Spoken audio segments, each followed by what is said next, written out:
ಜಿ5 ಇರುವಾಗ ನೀವು ನಿಮ್ಮ ನೆಚ್ಚಿನ ಶೋಗಳನ್ನ ಎಂದಿಗೂ ಮಿಸ್ ಮಾಡಿಕೊಳ್ಳುವುದಿಲ್ಲ. ಅದು ಸಂಪೂರ್ಣ ಉಚಿತವಾಗಿ. ಹೇಳಿದ್ನಲ್ಲ ಅತ್ತೆ, ಇದು ನನ್ ಮನೆ ಕಷ್ಟ ಸುಖ ಏನೇ ಇದ್ರು ಅದು ನನ್ ಪಾಲಿಗೆ. ಕಷ್ಟಗಳನ್ನ ಬಗೆಹರಿಸಿ ಸುಖಗಳನ್ನ ಹಂಚ್ಕೋಬೇಕು ಅಂತಾನೆ ನಾನು ಈ ಮನೆಗೆ ಕಾಲಿಟ್ಟಿರೋದು. ಇದನ್ನ ನಾನು ಮೂರನೇವ್ರ ಹತ್ರ ಹೇಳಿಸ್ಕೊಳ್ಳೋ ಅಗತ್ಯ ಇಲ್ಲ. ತವ್ರ ಮನೆ ಕಡೆಯಿಂದ ಮೊದಲನೇ ಸಲ ಅವ್ರು ಬಂದಿದ್ದಾರೆ, ಅವ್ರ ಜೊತೆ ಹೀಗ ಮಾತಾಡೋದು?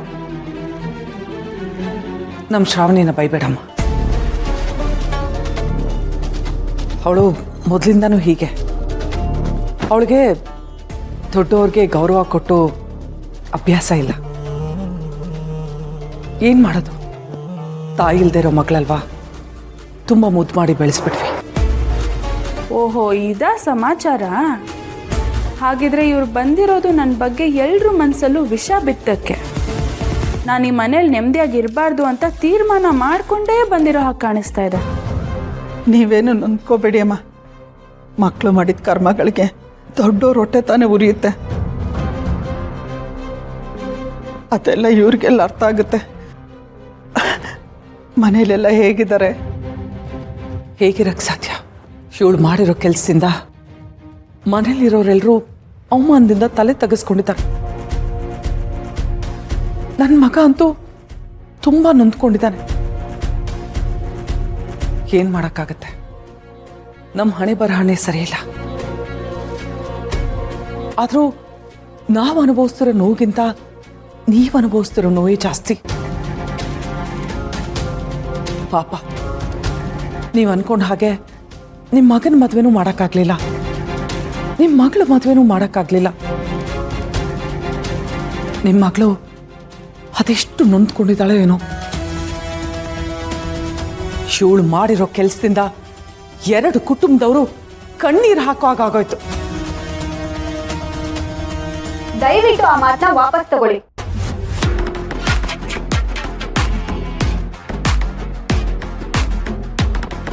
ಶ್ರಾವಣಿ ಈ ಮನೆಗೆ ಬಂದಿರೋದು ಕಣ್ಣೀರ್ ವರ್ಷಕ್ಕೆ. ಆದ್ರೆ ನಾವುಗಳೇ ಅವಳನ್ನ ಅರ್ಥ ಮಾಡ್ಕೊಳ್ದೆ ಅವಳ ಮೇಲೆ ಕೂಗಾಡಿ ಅವಳ ಕಣ್ಣಲ್ಲಿ ನೀರ್ ಬರ್ಸಿದೀವಿ. ಆದ್ರೆ ಅವಳು ಪ್ರೀತಿನ ಗೆಲ್ಸಿದ್ಲು. ಅದು ಅವಳ ಪ್ರೀತಿನೇ ಆಗಿರ್ಬೋದು, ಇಲ್ಲ ನನ್ನ ಪ್ರೀತಿನೇ ಆಗಿರ್ಬೋದು. ವರ, ತಲೆ ಕೆಟ್ಟಿದ್ಯಾ? ಏನ್ ಮಾತಾಡ್ತಿದ್ಯಾ? ನಿಜನೇ ಹೇಳ್ತಿದ್ದೀನಿ ಅಕ್ಕ. ಶ್ರಾವಣಿ ನಮಗೋಸ್ಕರ ಏನೆಲ್ಲ ಮಾಡಿದಾಳೆ ಅದನ್ನೇ ಹೇಳ್ತಾ ಇದ್ದೀನಿ. ಇಷ್ಟೆಲ್ಲ ಸತ್ಯ ಗೊತ್ತಿದ್ರು ಕೂಡ ನೀವುಗಳು ಇವ್ರ ಜೊತೆ ಸೇರಿ ಮಾತಾಡ್ತಿದ್ದೀರಲ್ಲ. ಇವತ್ ನಾನು ನನ್ನ ಪ್ರೀತಿಸ್ತವ್ರನ್ನೇ ಮದ್ವೆ ಆಗಿದ್ದೀನಿ ಅಂದ್ರೆ ಅದಕ್ಕೆ ಶ್ರಾವಣಿನೇ ಕಾರಣ. ಶ್ರಾವಣಿಯಿಂದ ಈ ಮನೆಗೆ ತೊಂದರೆಗಳಾಗಿದೆ ನಿಜ, ಆದ್ರೆ ಅವಳು ತಪ್ಪಾದ್ರೂ ಏನಿತ್ತು? ಈ ಮನೇಲಿ ಇಷ್ಟೆಲ್ಲ ಆಗತ್ತೆ ಅಂತ ಅವಳು ಯೋಚನೆ ಕೂಡ ಮಾಡಿರ್ಲಿಲ್ಲ ಅಂತ ನಮ್ಮ ಹತ್ರ ತುಂಬಾ ಸರಿ ಹೇಳ್ಕೊಂಡಿದ್ದಾಳೆ. ಆದ್ರೆ ನಾವ್ ಯಾರು ಅವಳ ಮಾತಿಗೆ ಬೆಲೆನೇ ಕೊಡ್ಲಿಲ್ಲ. ಆದ್ರೆ ಅವಳು ಈ ಮನೆಗೆ ಬಂದ್ಮೇಲೂ ಅವಳು ಖುಷಿಯಾಗಿರೋದನ್ನ ಮರೆತು ನಮ್ ಖುಷಿಗೋಸ್ಕರ ಒದ್ದಾಡ್ತಿದ್ದಾಳೆ. ಇವಳು ನಮ್ಮನೆ ಮುದ್ದಿನ ಸೊಸೆ ಅಂತ ನಾನ್ ಹೆಮ್ಮೆಯಿಂದ ಹೇಳ್ಕೊಂತೀನಿ.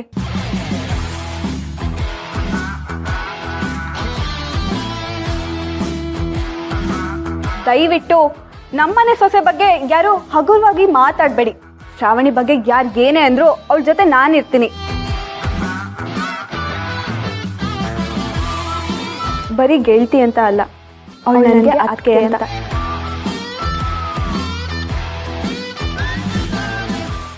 ಜಿ5 ಆಪ್ ಡೌನ್ಲೋಡ್ ಮಾಡಿ ಎಲ್ಲಾ ಸಂಚಿಕೆಗಳನ್ನು ಸಂಪೂರ್ಣ ಉಚಿತವಾಗಿ ನೋಡಿ.